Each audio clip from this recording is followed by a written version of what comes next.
যে টাকা জমায় বারবার গণনা করে, তার জন্য কিন্তু দুর্ভোগ। বুঝতে পারছেন? তো এখন আমি টাকা গুনতেও ভয় পাই, বুঝছেন? আমি টাকা গুনিও না সেজন্য বেশিরভাগ ক্ষেত্রে।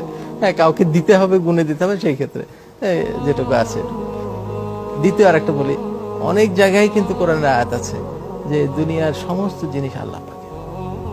আমি যদি সেইভাবে চিন্তা করি যে আমার যে টাকা পয়সা আমার মনে করছি, এটা যদি চিন্তা করি, এটা তো আল্লাহ পাকের পয়সা, আমার পয়সা নয়।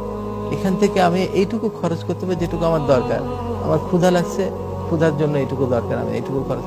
আমার পোশাক দরকার, এইটুকু দরকার। আমার চলার জন্য এটা দরকার, এটা এটা করছি। বাকিটুকু কিন্তু আল্লাহ পাকের, এটা আমার টাকা নয়। যদি আমি এইভাবে চিন্তা করি, তাহলে আপনার অতিরিক্ত আর্ন করতে হবে। অতিরিক্ত আর্ন করে লাভ কি? কারণ this is not your. Suppose একটা এক্সাম্পল বলি, একটা হসপিটাল একজন ক্যাশিয়ার, সে টাকা